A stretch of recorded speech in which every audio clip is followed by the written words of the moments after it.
தயிர்ச்சோறு செய்ய தேவையான பொருட்கள்: எண்ணெய், கடுகு, கருவேப்பிலை பொடி, சுக்கு பொடி, உளுந்தம்பருப்பு, பச்சை மிளகா, கருவேப்பிலை, கொத்தமல்லி இலை.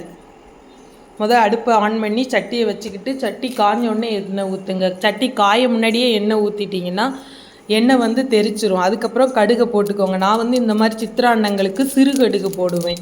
பெரிய கடுகுலேருந்து 4ல் 1 பங்கு தான் இருக்கும். இது நல்லா போட்டு கடுகு பொரிஞ்சதும் உளுந்தம்பருப்பு, பச்சை மிளகா, கருவேப்பிலை, கொத்தமல்லி இலை இதெல்லாம் போட்டு நல்லா வறுத்துக்கிடணும்.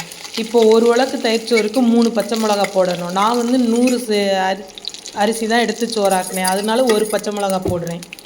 இப்போ தயிரை ஊற்றிக்கோங்கம்மா.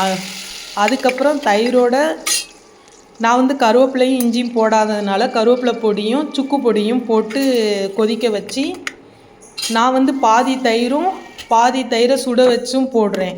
இந்த மாதிரி போட்டிங்கன்னா சோறு மீடியமாக புளிக்கும். புளிக்கே கூடாதுன்னா தயிர் முழுசையும் ஊற்றி சுட வச்சு விரவிடுங்க. இல்லை நல்லா உங்களுக்கு புளிச்ச தயிர் தான் பிடிக்கும்னா அப்படியே தயிரை ஊற்றிட்டு கொதிக்க வச்ச எண்ணெயில் பருப்பு வறுத்து விரவிடுங்க. இப்போது சாப்பிடுவதற்கு தயிர்ச்சோறு தயாராகிவிட்டது.